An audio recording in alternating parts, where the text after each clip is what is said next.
நடிகை த்ரிஷா இதுவரைக்கும் 4 முறை கர்ப்பமாயிருக்காங்க. அந்த கர்ப்பத்த அபார்ட்டும் பண்ணியிருக்காங்க அப்படின்னு ஒரு பரபரப்பான தகவல் வந்து வெளியாயிருக்குங்க. அத சொன்னது ஒரு மூத்த பத்திரிக்கையாளர். அது யாரு? என்ன? அப்படிங்கிறத பத்தி இந்த வீடியோல டீட்டெயிலா வந்து பார்ப்போம். அதுக்கு முன்னாடி நம்ம சேனல சப்ஸ்கிரைப் பண்ணாம இருந்தீங்கன்னா, மறக்காம சப்ஸ்கிரைப் பண்ணிக்கங்க. அ இப்ப அந்த முக்கியமான விஷயம். அதாவது த்ரிஷா, விஜய் இவங்க 2 பேர பத்தியும் கடந்த சில நாட்களாகவே என்ன நடந்துகிட்டு இருக்குங்கிறது எல்லாருக்குமே வந்து தெரியும். த்ரிஷா இப்போ ஒரு 3 படம் நடிச்சு பிஸியா இருக்காங்க. அந்த 3 படமுமே பெரிய, பெரிய ஆக்டர் கூட வந்து நடிச்சுட்ருக்காங்க. தமிழ்ல கருப்பு சூர்யா கூட, அதுக்கப்புறமும் மலையாளத்தில வந்து மோகன்லாலோட ராமு, அப்புறமும் தெலுங்குல வந்து சிரஞ்சீவி கூட ஒரு படம். இந்த 3 படத்துலயும் இப்ப வந்து அவங்க நடிச்சு முடிச்சுட்டாங்க. தமிழ்ல வந்து இப்ப கருப்புக்கு அப்புறம் நெறைய டைரக்டர் வந்து அவங்கள போய் பதத்தத்து கதையெல்லாம் வந்து சொல்லணும்னு வந்து ட்ரை பண்ணும்போது, த்ரிஷா இல்ல, இல்ல அப்படின்னு வந்து அவங்க கமிட் ஆகாம அப்படியே வந்து கொஞ்சம் எஸ்கேபிசம் ஆயிட்டுருக்காங்க.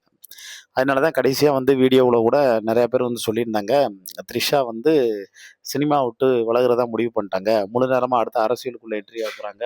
அதனால தமிழ் சினிமாவுக்கு ஒரு பெரிய கும்புடு போட்டாங்க அப்படின்னு வந்து சொல்லப்பட்டுச்சு. இது ஒரு பக்கம் இருக்கக்கூடிய சூழ்நிலையில, மூத்த பத்திரிகையாளரு பயில்வான் ரங்கநாதன், ஆ எப்பயுமே சர்ச்சைக்குன்னே வந்து பேர் போனவரு. அவர பத்தி தெரியும். அவரு சொன்னப்ப, "த்ரிஷா வந்து அ எந்த சிச்சுவேஷன்லயும் நான் சினிமா விட்டு வந்து போமாட்டேன். நான் நடிச்சுக்கிட்டே தான் வந்து இருப்பேன். அதுதான் வந்து பார்த்தோன்னா என் தொழில்" அப்படின்னு சொன்னாங்க. அதே மாரி த்ரிஷா வந்து இந்த டேட்டிங் போனது, வச்சது, அது இதுன்னு வந்து எல்லாமே வந்து உண்ம. ஒவ்வொரு காலகட்டத்திலயும் அவங்க எசகு பெசகா வந்து பார்த்தீங்கன்னா, சில விஷயங்கள்லாம் வந்து நடந்திருக்கு. ஒரு 4 முறை இதுவரைக்கும் வந்து கர்ப்பமாயிருக்காங்க. அதுக்கு ஒரு 2 முறை வந்து காரணம் விஜய். இன்னொரு முறை வந்து பார்த்தோன்னா காரணம் ராணா. அப்புறம் இன்னொரு முறை வந்து காரணம் பிரபாஸ் அப்படிங்கிறது மாரியான சில தகவல்கள அவர் வந்து பார்த்தோன்னா, வழக்கம் போல அவருக்கு உண்டான பாணியில வந்து சொல்லியிருக்காருங்க. இது இப்ப காட்டு தீ மாரி வந்து பார்த்தோன்னா, பத்திக்கிட்டு வந்து எரிய ஆரம்பிச்சிருக்கு. அதோட மட்டும் இல்லாம, பயில்வான் ரங்கநாதன் வந்து ஏதாச்சும் கிசு கிசு சொல்லி, இத பத்தி வந்து பேசி தான் வழக்கம் போல இது பண்ணிட்டு இருப்பாரு, வச்சுட்டு இருப்பாரு. அப்படிங்கிற மாரி ஒரு பக்கம் சொல்ல. இன்னொரு குழுவினர் என்ன சொல்லுதுன்னா, எல்லாரும் நெனைக்கிற மாரிலாம் வந்து பார்த்தோன்னா வந்து கிடையாதுப்பா. அந்த ஆளு ஆரம்பத்தில வந்து சொல்லும்போது எல்லாருமே கிண்டல் பண்ணுவீங்க, வைப்பீங்க. ஆனா பின்னாடி வந்து நடக்கிறத பார்த்தா, அந்த ஆள் சொன்னது தான் வந்து நடக்கும்.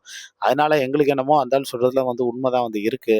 அப்படிங்கிற மாரி வந்து சொல்ல ஆரம்பிச்சாங்க. ஏன்னா ரீசென்ட்டா இந்த பிக் பாஸ்ல வந்து கலந்துக்கிட்ட தாமரை. அந்த தாமரைக்கும் அந்த இன்னொரு பையனுக்கும் 2 பேத்துக்கும் வந்து நெருங்குன கள்ள தொடர்பு வந்து இருக்கு.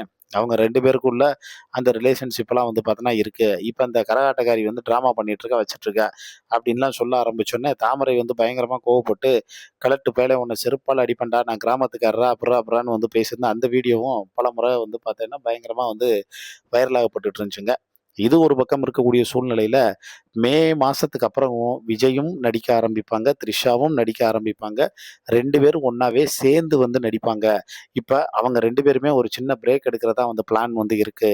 அது எலக்ஷன் முடிஞ்ச உடனே அவங்க ஒரு ஃபாரின் ட்ரிப்பு ஆஸ்திரேலியா, இல்ல வந்து பார்த்தீங்கன்னா, அவரு ஒரு சில கண்ட்ரி எல்லாம் வந்து சொல்லிட்டு சொன்னாரு. அவங்க போறது மாரி பிளான் பண்ணியிருக்காங்க. அங்கெல்லாம் போயிட்டு நல்லா வந்து பார்த்தீங்கன்னா, என்ஜாய் பண்ணி முடிச்சுட்டு, மறுபடியும் வந்து 2 பேரும் ஒண்ணா சேர்ந்து நடிச்சாலும் ஆச்சரியப்படுறதுக்கு எதுவுமே இல்லன்னு, சில பரபரப்பான தகவல்களையும், கருத்துக்களையும் சொல்லியிருக்காருங்க. இத பத்தி உங்களுக்கு என்ன தோணுதோ, அத கீழ இருக்கக்கூடிய கமெண்ட் பாக்ஸ்ல மறக்காம மென்ஷன் பண்ணுங்க.